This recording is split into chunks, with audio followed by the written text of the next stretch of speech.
This is Sky Blues Extra.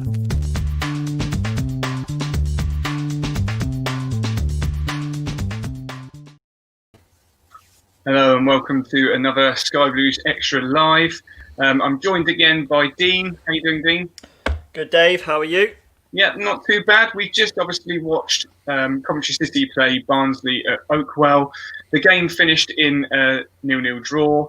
It wasn't the most vintage of championship renewals we'll probably see this season, but probably also a bit of a show into what we just have to do and settle for a point. And when you take that into consideration, probably a good point and well deserved, and you move on to the next one.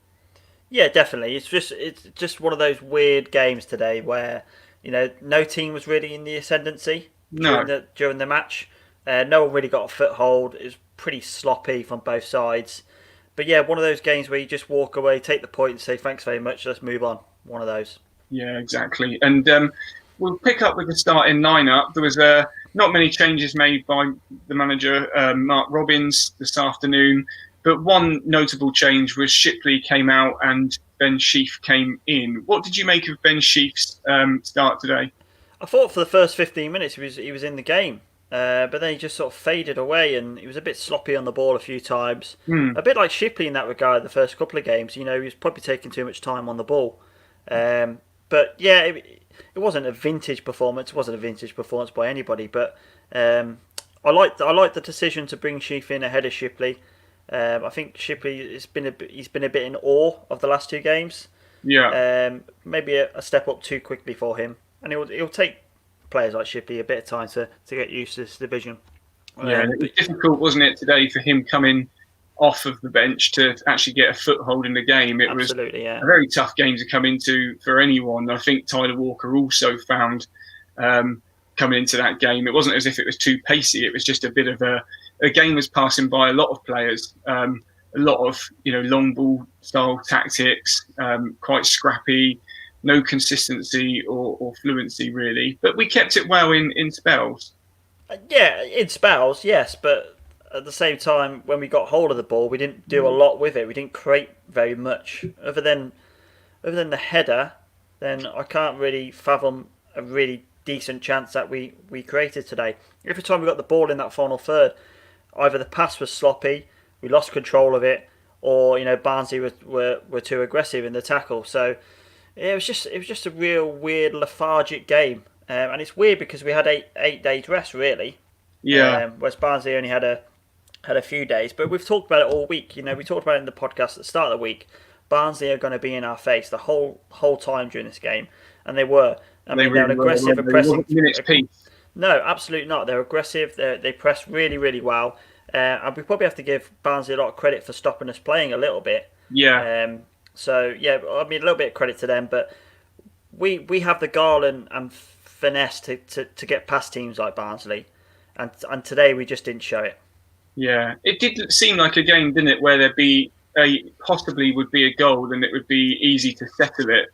You could see either team scoring really, I think, but mainly on the counter attack. There was no solid build-up play, a lot of broken down, and we've mentioned it a couple of times already, but scrappy. But you did feel, didn't you, the Sky Blues possibly maybe between the sort of 50 sort of to 70 minutes, you thought that they may be able to get something on a counter attack. But as the game got towards its end, I think both teams kind of felt that they were not settling for a point, but nothing was really going to happen. And I think it quickly sort of become apparent that would be a draw then. But I think the first 45 minutes though, we looked handy. We looked like we could create something, but we just didn't have that cutting edge, shall we say, to actually create something. But then, that second half, we were up against it for the first 25 minutes of that. They had a few decent chances, and it was kind of just like let's just keep this solid and get away from here with a point in the end. Yeah, sure. And if we just bring up the match stats, obviously, as we always mention, the ones that matters is the goals, and a bit of a stalemate at Oakwell. But possession stats was pretty. They speak the same story of the game where no one really could keep the ball or keep the foot on it. So it was pretty even, I'd say. Attempts wise, lots of attempts, but that on target just goes, doesn't it? But, You've got to get those shots on targets to be scoring goals, and just 2 from Barnsley and 0 from the Sky Blues. We were a threat from our corners again, weren't we, today, Dean? Yeah, the corners were probably the only bright spark in this match, to be honest. Let's talk about that Ostergaard chance. I mean, what a great ball in again. And was that the first corner as well? Yes, I think. Yeah. So, yeah, a bit of a... So he didn't obviously have any practice at corners before that. So, yeah, great ball in. And if anything, I think he headed it too hard. Yeah. Because if he heads it a bit softer, it probably bounces on the underside and sort of falls in. Yeah. Because he's headed it with so much force. Yeah.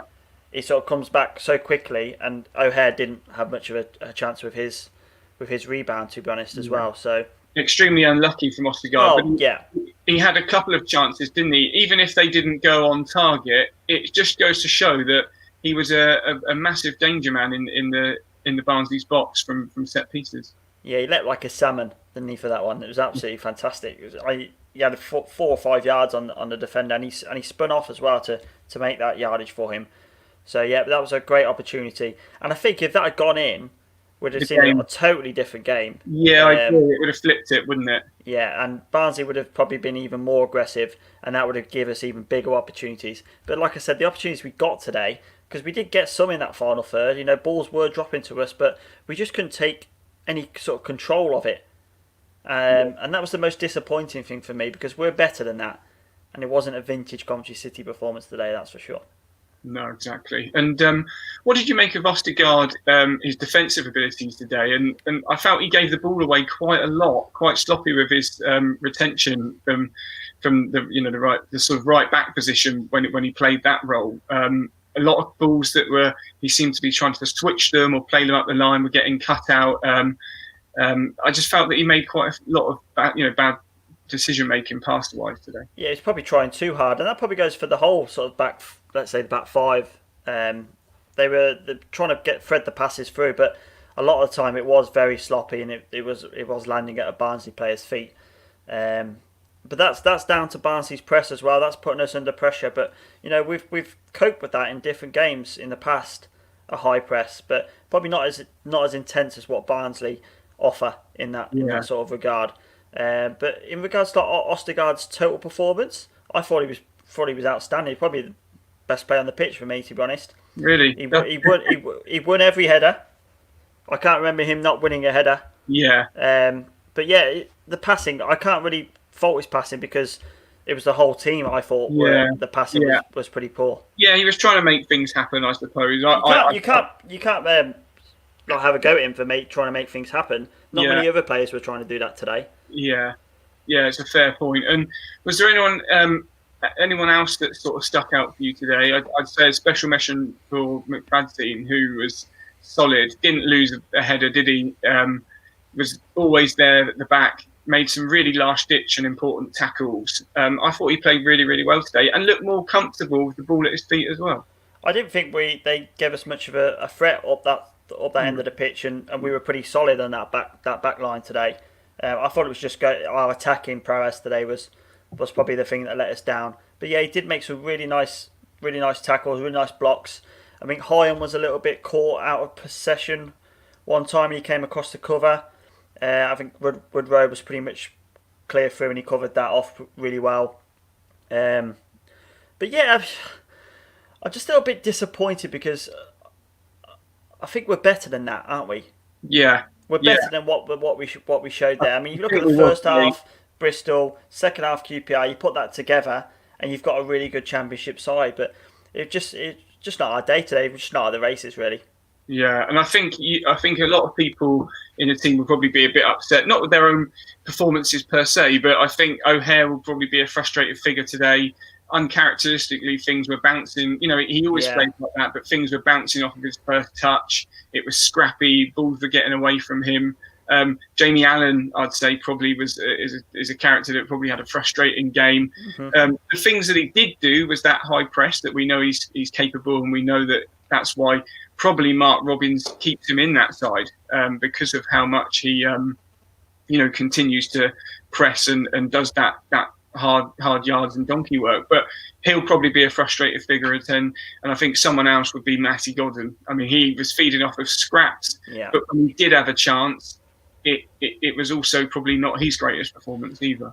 So that free kick was offside. He had the free header, wasn't it? Anyway, but even if it was offside, you still got to hit the target. I think his hair was too long. It's getting in his eyes. Yeah. Normally has it slicked across, doesn't he? But he needs to get some more product in there so he can see what's going on. It's a shame because I think again he does a lot of hard yards, doesn't he?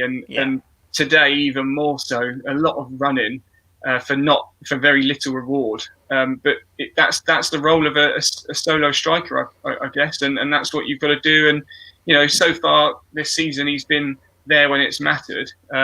And I think it was a bit of a game where it passed a little by. I think they were a little bit frustrated with Matty Godden today, the management team. You heard Vivash about 55 minutes in. He shouted, "Matty, get into the channels," and it just wasn't happening. Like every time he sort of went into that space, the ball went across, and he missed it basically because the ball was coming into his feet, and he was trying to move into the channels. But it's just sloppy. Yeah, that's what it is. Little mistakes add up at the end of the day, and they were there for the taking today. Yeah, I agree. Without a shadow of a doubt. And possibly their fans would be thinking exactly the same. Probably, of course they will. About Coventry City, although I didn't think they threatened us at all in terms of attacking abilities. But you'd have to say neither did we really. Ryan Giles today. Ryan Giles obviously had a really great game at QPR. You've been very positively speaking about Ryan Giles for the start of the season. I wasn't a bit sure at the start of the season, but he had a lot of time and space again today. But it's he showed then sort of shadow of his former self, of those sort of old crosses, those snap reactions. Perhaps he didn't really make that final ball as perhaps as well as he did at QPR, and that was a shame. Yeah, his positioning play today was outstanding. Yeah, like some of the movement he made was absolutely brilliant. But it's the final ball, isn't it? And he showed last week he can deliver a final ball for Godden's goal. And today he just lacked a little bit of ability in that final third. But you can't begrudge the guy for what he did today. He put in a hell of an effort. But yeah, just the final ball. But like I said before, it was across the team today that the final result just wasn't at the races. And when someone's that little yard slower and the other person's that little bit slower getting into the box, and that other person's their shot isn't quite as on target as perhaps it would be before, that all adds up, doesn't it? And really the end result is a performance perhaps of what we had today, but a good point away from home. And if you can draw every game away from home, you'd have to take that, wouldn't you? That'd be, of course, absolutely. I'll take. Listen, if we draw like 40 games, I'll take that, to be honest. Yeah. Because that will probably keep us in the division. For me, it's let's just try and stay in here. But we're going to get a lot of games like today where things are just not going to happen for us.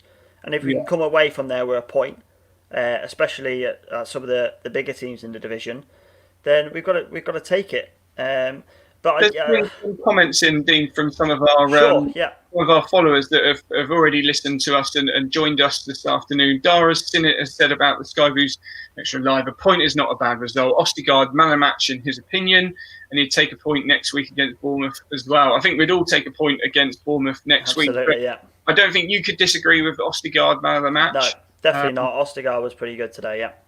Yeah, and Mark Smith, we were the best half. Mark and Vicky Smith. Sorry. Yeah, we mustn't forget Mrs. Smith. But we were poor in the second half.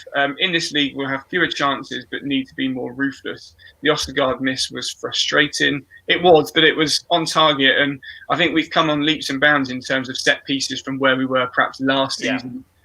So that's a really good step forward, from the management team. They've obviously been working on that, and we've heard, haven't we, how Mark Robbins has said more goals from the defensive team. Bit of an imposter here, look. Bit of an imposter, yeah. Not sure if it's Jack or Chris. Most likely Jack, but thought you boys would do it today. Still a positive start to the season. Yeah, we're looking forward to sharing some conversations with Talk Norwich City when we do get a chance to finally play them at Carrow Road. But that's absolutely right. This is a positive start, isn't it?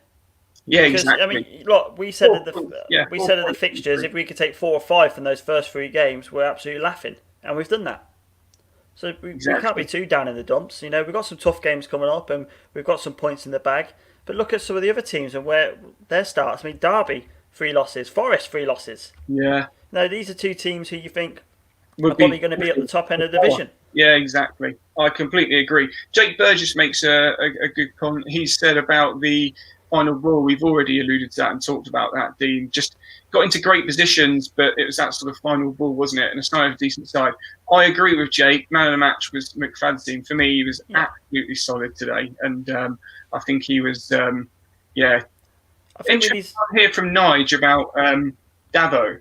I want to talk about Dabo today because was he carrying an injury? He didn't look himself, did he? He didn't look his right self. Was that a frustrated performance, or was it more, an injury, or more not an injury, but just a bit lack of match practice? He's obviously had a few beers after the old contract celebration. Yeah, signed, sealed, and delivered with a glass of champagne, maybe. Absolutely. But get the Murray out. He did look. I mean, that's first of all, that's great, isn't it? To secure his services for another 3 years was absolutely brilliant. But what did you make of his performance today, Dean? Just indifferent to probably the word I'd use. Going forward, and at times in the first half, you got some really nice positions, but just again lacked that sort of cutting edge, didn't we, in that final third? And like I said, it wasn't just him; it was everybody across the pitch, really. Yeah. Defensively, he got caught out a couple of times. Yeah. And I thought his control let him down a few times today as well, because he's got this. We've got this thing of when we switch to play, a ball always seems to go into his chest, and then he sort of knocks it away. But there was a nice little build-up play between him and O'Hare on the far side of the pitch where O'Hare got a cross in and was on the near post. Again, I just felt when he knocked the ball past players, usually he bombs on you, expecting to blitz past, and that wasn't happening today, was it? There was a couple of occasions where you thought, it would just blitz past that and open up the play and get into a position.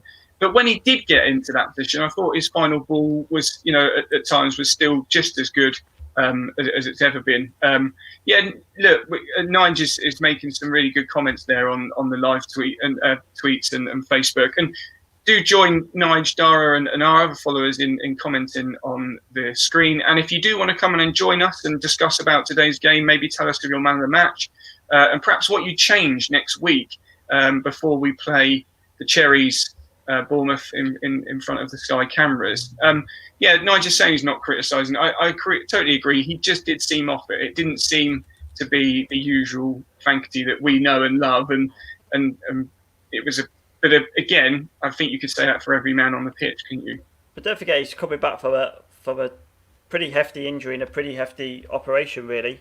It does take time, and perhaps we probably pushed him into the side a little bit too quickly. But it's kind of a needs must for that position, because without Da Costa, we don't really have a right back, really. Because as we said before, Pask isn't a right back. So it's just It's an odd one for him, because he's probably down in the dumps himself there, Dabo, after today's performance, because he probably expects a lot more from himself too. Yeah. But he has a very high standard. Yeah, Nigel's saying he's got a very high standard, and that's obviously that's a great thing. But I suppose in games like today where he hasn't really shown much quality. Yeah. So you can see the difference, can't you, in that? You think that's more that Sky Blues fans, and myself included, that we look to him in games like this to try and make something happen, perhaps, and actually that didn't happen today. So you sort of not criticise, but you sort of put him under the microscope even more. Whereas, say for example, Jamie Allen, he just gets probably maybe a free pass, perhaps. Whereas Dabo, as we know, he does create a lot of chances, and we do look to him to sort of give us a bit of energy. What do you think about that? Yeah, I mean, it probably goes down to how Barnsley affected his play too, because their left wing back was pretty much on the touchline the whole of the game, really. So it didn't give Dabo that many opportunities to sort of bomb on. Yeah. And there wasn't much space for him in behind as well, because their left-sided central defender was coming across quite often because Godden wasn't really moving. So there's obviously 2 more defenders there to cover that. So it didn't really give him the opportunity to sort of get into those spaces. But like you say, I think we expect too much of him now to affect games? It's very hard to affect the game from that position. Yeah, of course, yeah.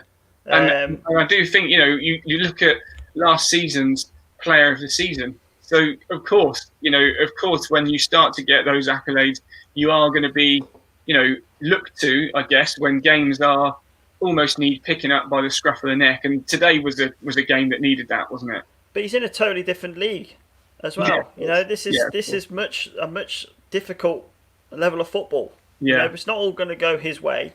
So there will be games like this. I mean, that goes for every player on the pitch. We're going to have games where they're going to stand out as if to say that they can't really do it at this level. But it's just one of those odd games. I would chalk this off.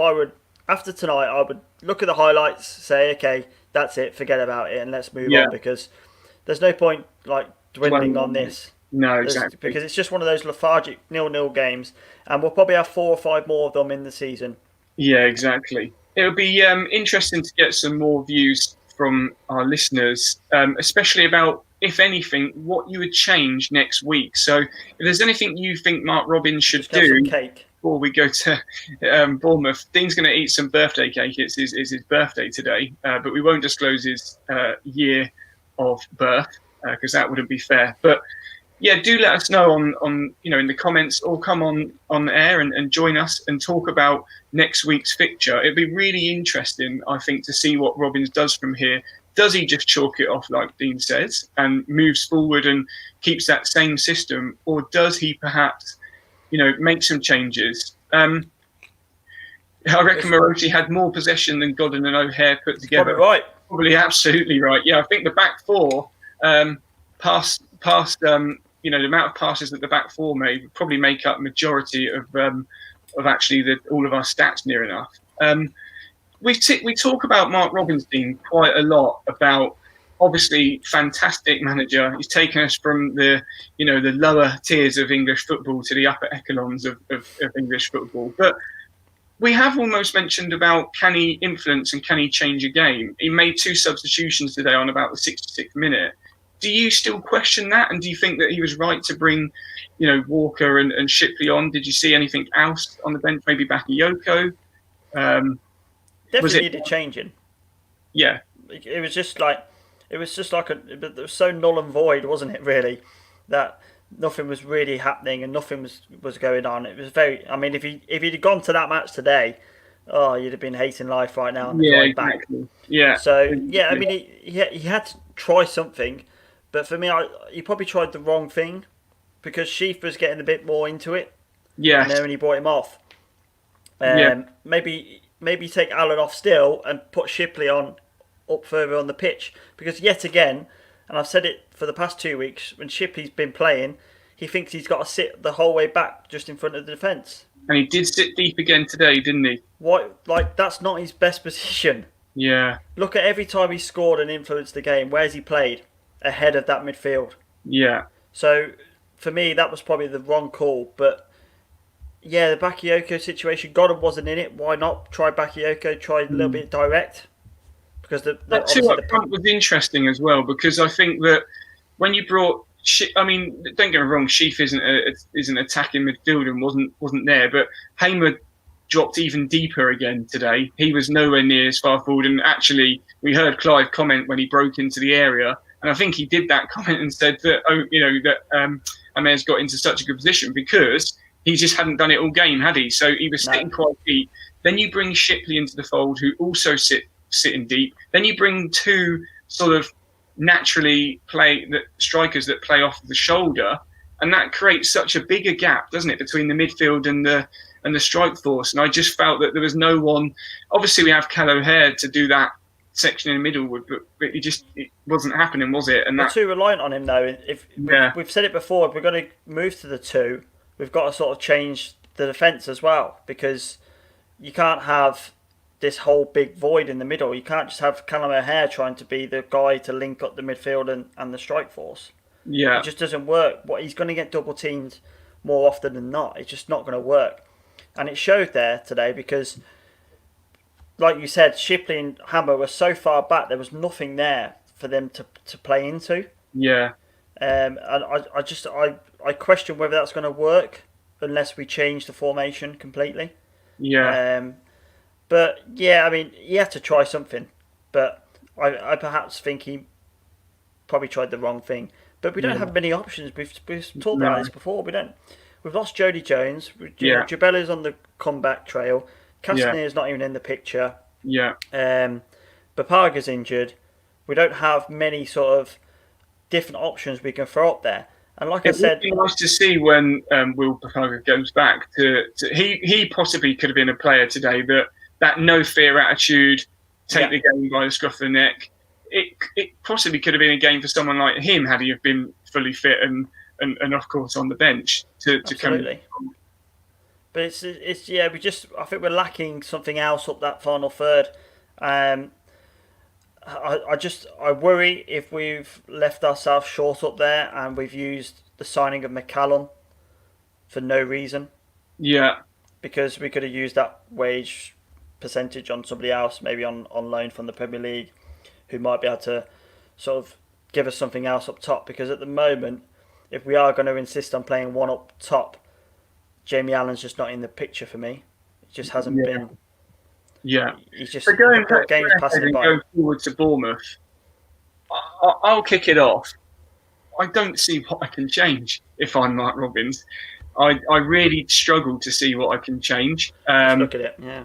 I can't see what yes, you've got the dilemmas of Sheaf, Shipley, but it would be really unfair on Godden to pull him out, and also it's tough for Walker. He can only really change Mark Robbins's mind, obviously seemingly in training rather than on the pitch, because although 20 minutes, he had 20 minutes or so today, and he showed some sort of glimpse of what he can do. I thought he didn't strike me as someone that would be headering, flicking the ball on. So he showed that he had that to his game today. But it's very hard, wasn't it, a game to come in for him to sort of force himself into the picture. Yeah, no one really got a foothold. That's the thing, and like he was just. I'm a bit lost for words, Dave. If I'm honest. Yeah. I just like. It was there for the taking. I'm just very annoyed. It's not negative either. That's the thing. It's not, and that's what I know what you're saying, lost of words, because it's not a negative performance. It's a point away from home against a team that are going to be around us. So it's much better to then to beat them at home and draw them away. Yeah, it's very difficult, but it just no one was at the races, as we say today. But I think that was probably for both sides. It felt like a game of probably one or two opportunities, and that if anyone had that, one chance and took it, then they'd put it away. But, we're talking about an Ostigard header, aren't we? And the reason we're talking about it is because that was the only chance really that the Sky Blues had today. Daz has just commented on there about what was the possession stats. It was completely equal, Daz. It was 48 to 52. So very, very, common theme with what the game was actually like.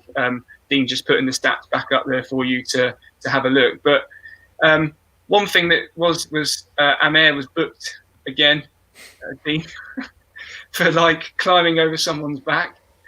Yeah, probably silly free kick to give away as well. But you think it's 1 week on, 1 week off. So get another reminder from Robins first thing Monday morning: don't climb on people's backs. He'll then have a game on Friday night and probably be on his best behaviour. And then come the week after, he'll forget all again what Vivas and Robins have said, and he'll be because he was argumentative, wasn't he? He is a bit feisty. Yeah, and he's going to have Dan Gosling and Jefferson Lerma next week for company in the middle of the park. So that's going to be interesting to see how he copes with those, because Dan Gosling's a little bit of one of those guys who's a little bit in your face as well. Yeah. So let's see how he copes with that. But yeah, I mean, for me, it wasn't Amer's best match of the season today. A few sloppy passes. He had that opportunity, didn't he, when he was in the box, got a bit of a nosebleed. Yeah. But yeah, just like the game seemed to not just pass him by, but it passed pretty much everyone on the field, and that goes for Barnsley as well. I agree. mean, they weren't in it, were they? Yeah. There's going to be times when we come on here, isn't it, Dean? And we are going to have to look at the very, very small positives are a point, and, we haven't lost. No one's got serious clean sheet. It's not affected our goal difference. We've walked away, and it's away from home. We walked away from a point. We move on.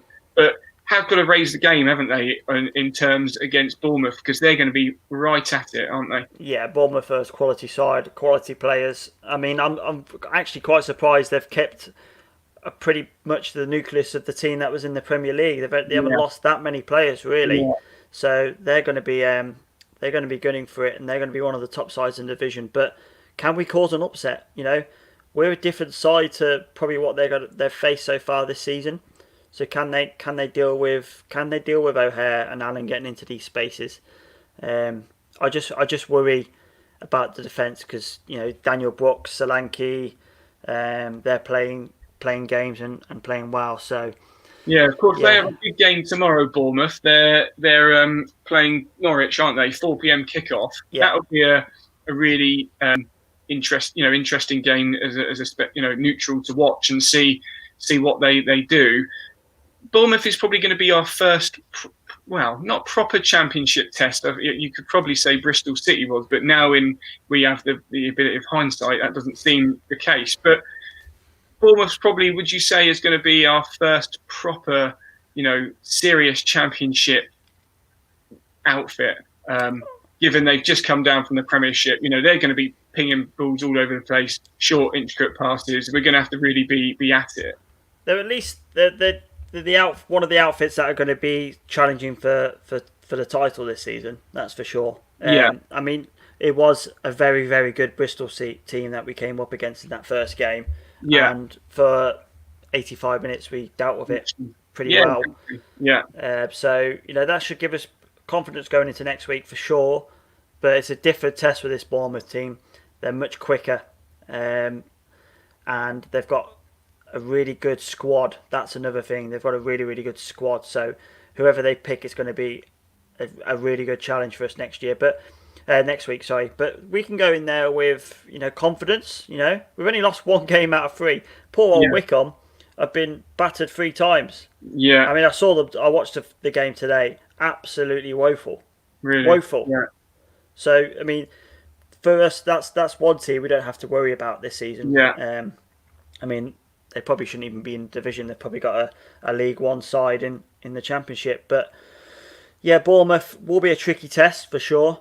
But yeah, we could breed confidence from the way we've played so far this season and see what happens. Some interesting results today. Blackburn seem to be getting going, don't they, with back-to-back wins and clean sheets. So let's have a look at some of the other results. And of course, Watford beating Luton. Luton had a really great start to the season, haven't they? Wickham, like you said, you think they're going to be deep rooted to the bottom. Could be lowest points total in Championship history for me. Really? Yeah. Yeah, they're that bad. Yeah. I don't like to put teams down, but they are bad. I mean, I've seen some teams in the Coventry District League who probably put up a better fight. Fair enough. And Birmingham picked up a draw against Rotherham today. Reading also seemed to be maybe getting going. We've already mentioned Blackburn again, 4-0 against Derby, but Derby really, they are having a bit of a woeful time, aren't they, to life in the Championship after the team you thought would be sort of bang well up there. Millwall ticking along. Preston and it's a tough fixture against Stoke. Queen's Park Rangers and Middlesbrough drawing. That may give us a bit of an idea, perhaps, for when we come up against Middlesbrough later on down in the season. But it's interesting, isn't it? The league table is obviously far too soon to. We'll show it anyway. But we'll show it anyway. Yeah, of course. It's far too soon to be looking. But obviously, Reading. The teams that you'd expect to be around there, aren't they? Bar perhaps Luton. Reading. I don't know actually if Reading would be a team, but they're well drilled in the Championship. They've got a decent side. They've got a decent squad, and they're one of those teams that have been in the Championship a long time, so they've got a bit of know-how. and how this division works. So it's probably not unexpected, but I wouldn't envisage them challenging for the top end of the table come Christmas for sure. Brilliant. And just wrapping up this evening then, Dean. Hold on a second. You want to? We are top of the bottom of the table. Yeah. There you go. There's some optimism for you. Take that positive away. Mid-table already, after 3 games, you would absolutely categorically take that. But Christ, you look at those colours on the right-hand side: Wycombe, Derby, Forest. Listen, Derby, Forest, and Preston are 3 teams that are going to be battling for promotion this season, and they're all at the wrong end of the table. And they've had pretty favourable fixtures as well. Yeah. So it just goes to show, anything can happen in this division.